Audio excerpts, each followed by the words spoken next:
Angel Kelly, born Pamela Moore on December 7, 1962, is a retired actress known for her trailblazing role in mature film. Kelly was one of the first African-American women to achieve mainstream success in the industry and has a well-deserved place in both the AVN and XRCO Halls of Fame. Angel Kelly's formative years were set against the backdrop of the Midwest, in the serene town of Okemos, Michigan. Growing up in a peaceful community, Kelly's childhood was relatively privileged. Everybody was pretty well-to-do, she recalled in a Rialto Report interview. Nice houses, a great school, and I was too fortunate, I have to say. Her upbringing in this affluent environment was on the surface a solid foundation for a young black girl in the early 70s. She faced very little racial prejudice. There was no racial profiling. I was just who I was, she says. However, despite this comfortable early life, Kelly described herself as a burnout during adolescence. She found herself rebelling against the expectations of her privileged upbringing. It almost just disgusted me to be that way. So let's go the opposite, she explains. This involved late-night joyrides with friends in their parents' cars, smoking and covert nighttime gatherings. Kelly's relationship with her father was complex as a result of these teenage misdemeanors. He tried to be the stern father, and I was so hard, she admits, always fighting back. Her mother, described as a great mom, played a crucial role in her upbringing, instilling in Kelly the belief that she could achieve anything if she applied herself.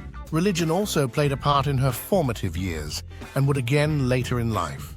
Raised as a Christian, she attended Catholic school until 3rd grade and continued to participate in church activities throughout even her most rebellious years. Angel's path to the mature film industry began with modeling. In her late teens, Angel enrolled at Austin Models, a modeling agency and school in Michigan. Despite initial insecurities about her looks, this training was a turning point. Angel's modeling career took off, leading to a spot on a modeling tour for More Cigarette Light and Man magazine. This opportunity brought her to various locations, including New Jersey and Oakland, California.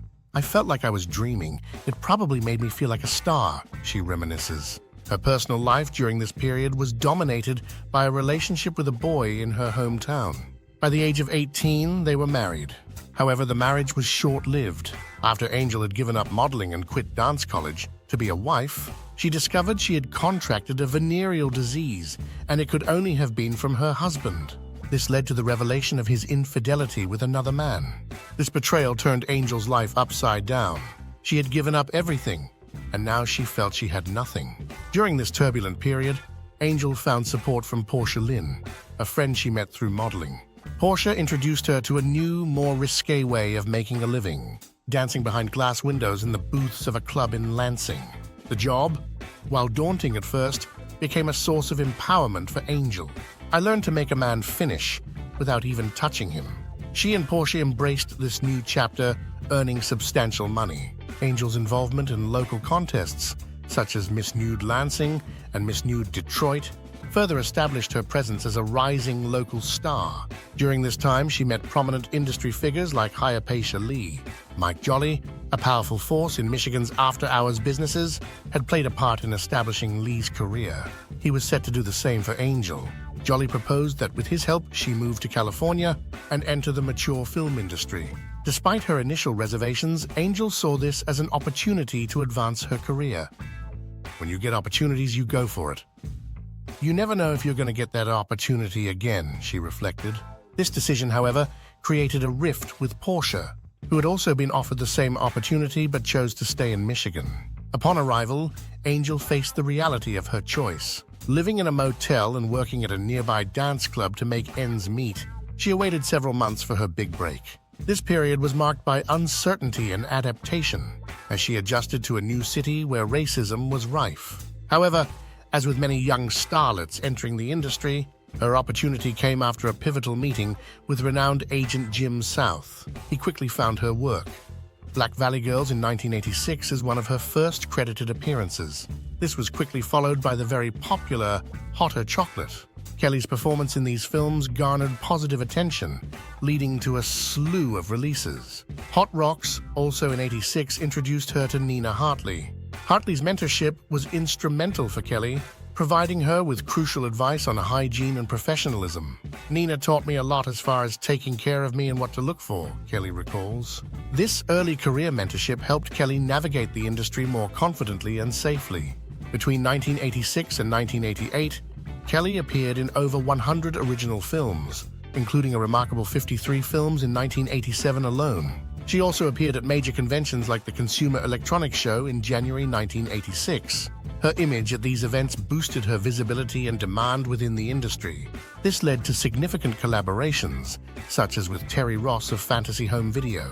A number of roles resulted from the relationship, including Angel Kelly Raw in '88, which saw her share a scene with the lovely Shanna McCullough. Like many of her peers, Kelly embraced the live performance circuit too. She reflects upon her time in the New York clubs with particular fondness. Her frequent dual shows with Lois Ayres caused a real stir with fans. By the early 1990s, Kelly's appearances in films had significantly decreased, and she made fewer than 5 films a year. She cites the dual challenges of evolving industry standards and entrenched racial barriers as playing a part in this. Despite her extensive experience and popularity, Kelly frequently encountered racism, which she says limited her opportunities and recognition. She also had a strained relationship with fellow performer Ebony Eyes. "Ebony Eyes," she recalled, "kinda didn't care for me too much. I think it was because I was in a lot more white features than she could get." Despite her efforts to befriend and support other black performers, Kelly found it difficult to connect with them. A subtext of rivalry seemed ever present. Kelly left the industry in 1991, but initially faced difficulties acclimatizing herself to normal life. "People looked down on me because of something I used to do," Kelly explained. Forming relationships and finding employment was hard. She struggled in life outside the industry for several years. Returning to Los Angeles in 1996 after a 4-year hiatus, she found herself the subject of rumors and speculation. "I heard I died, but guess what? I come back and I meet Tupac Shakur." Her encounter with the legendary rapper at the Soul Train Awards led to a brief yet impactful friendship.